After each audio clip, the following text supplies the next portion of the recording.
Hi friends, this is happy news TV.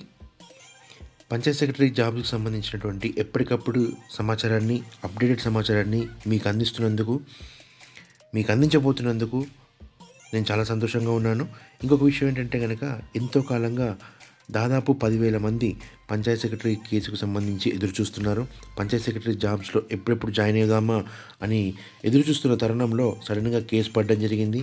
ఆ case ఎంత ఇబ్బంది పెడుతుందంటే కనుక, ఈ 10,000 కుటుంబాలను కూడా చాలా ఇబ్బంది పెడుతున్నట్టుగా తెలుస్తుంది. ఎందుకంటే దానికి సంబంధించి సఫర్ అయ్యే వాళ్ళు నాకు తెలిసిన వాళ్ళు చాలామంది ఉన్నారు. కాబట్టి ఈ పంచాయత్ సెక్రటరీ కేసుకు సంబంధించినటువంటి పురోగతి ఏ విధంగా ఉంది అనే విషయాలను నేను అందించాలనుకున్నాను. అందులో భాగంగా రీసెంట్గా మనకు పంచాయత్ సెక్రటరీ మన సంక్రాంతి పండగ అయిపోయిన తర్వాత పంచాయత్ సెక్రటరీ కేసు వస్తూ మరియు వాయిదా వేయడాలు జరుగుతూ వచ్చింది. అందులో భాగంగా ఈరోజు అనగా 28 జనవరి నాడు పంచాయత్ సెక్రటరీ కేసు ఏం జరగబోతుంది అనే విషయాల్ని నేను ఇప్పుడు మీకు ఈ వీడియోలో అందజేయబోతున్నాను. పంచాయత్ సెక్రటరీ కేసులో ఈరోజు తీర్పు రాబోతుందా లేదా అనే విషయాన్ని కూడా మీకు ఇప్పుడు తెలియజేయబోతున్నాను. ఇంకొకటి ఏంటంటే, దీనికన్నా ముందు పంచాయత్ సెక్రటరీకి అసలు ఏంటి ప్రాబ్లమ్స్, అసలు ఏమేమి కేసులు ఉన్నాయి, దేనికి సంబంధించిన కేసులు ఉన్నాయి అనే విషయాలు మాట్లాడుకుంటే కనుక, పంచాయత్ సెక్రటరీకి సంబంధించి క్వశ్చన్స్కి సంబంధించినటువంటి ఆన్సర్స్ రాంగ్గా ఇవ్వడం జరిగింది, తప్పుగా ఇవ్వడం జరిగింది, వాటిని రెక్టిఫై చేయలేదు అని కేసు ఒకటి ఉంది. అదేవిధంగా మనకు ఇంగ్లీష్లో క్వశ్చన్స్ ఇవ్వడం జరిగింది కదా, ఆ ఇంగ్లీష్లో క్వశ్చన్స్ ఎందుకు ఇచ్చారు, తెలుగులో కూడా క్వశ్చన్స్ ఇవ్వాల్సి ఉంది. తెలుగులో క్వశ్చన్స్ ఇవ్వకపోవడం వల్ల తెలుగు మీడియం అభ్యర్థులు చాలా నష్టపోయాం మేము అని చెప్పడం ఇంకొక కొసమెరుపు.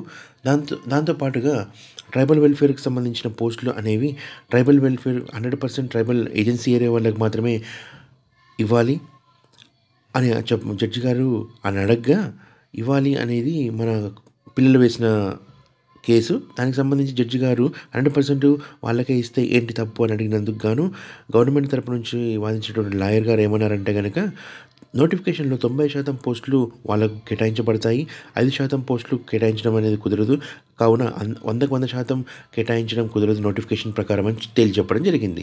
ఇంకొక విషయం ఏంటంటే కనుక, ఉన్న వేకెన్సీస్ కన్నా తక్కువ పోస్టులు మాత్రమే ఫిల్ చేశారు. ఇంకా మిగిలిన పోస్టులు ఎటు వెళ్ళాయి, ఆ పోస్టులు ఎందుకు ఫిల్ చేయలేదు అంటే, ఓన్లీ ఓవరాల్గా కాకుండా ఈచ్ కేటగిరీలో కూడా ఒక్కొక్క పోస్టు 2 పోస్టులు ఫిల్ చేయకుండా ఉంచడం జరిగింది. ఈ విషయం చాలామంది అభ్యర్థులకు తెలుసు, వచ్చిన వాళ్ళకి తెలుసు, రాని వాళ్ళకి తెలుసు. వాటికి సంబంధించినటువంటి కేసు కూడా నడుస్తుంది. అదేవిధంగా ఖమ్మంలో స్పోర్ట్స్ కోటా సరిగా అమలు కాలేదు అని ఖమ్మం నుంచి కొంతమంది అభ్యర్థులు కేసు వేయడం జరిగింది. ఈ విధంగా అన్ని రకాల కేసులు అనేవి దాదాపుగా 15 రకాల కేసులు ఈరోజు వాదనకు రాబోతున్నాయి. అంటే ఇంతకుముందు నుంచి కూడా వాదనలు వింటూనే జడ్జి గారు వచ్చారు. ఈరోజు మొత్తంగా ఈ వాదనలన్నింటికి ఫుల్ స్టాప్ పెట్టే సమయం వచ్చినట్టుగా మనకు తెలుస్తుంది. సో ఈరోజు కేసు ఏం జరగబోతుంది అనే దానికి సంబంధించి మనము తెలుసుకోవాలంటే కనుక మనం 2:30 వరకు వెయిట్ చేయక తప్పదు. కరెక్ట్గా బెంచ్ మీదకి 2:15కి బెంచ్ మీదకి మన కేసు వస్తున్నట్టుగా మనకు హైకోర్టు వెబ్సైట్లో చూడడం జరిగింది. దాని ప్రకారం 2:30 వరకు చూసిన తర్వాత ఖచ్చితంగా మనకు ఫేవర్గా వస్తుందని, అదేవిధంగా మనం త్వరలోనే అందరికీ అపాయింట్మెంట్ ఆర్డర్స్ ఇవ్వాలి అని ఆదేశిస్తారన్నట్టుగా మనం తెలియజేయడం జరుగుతుంది.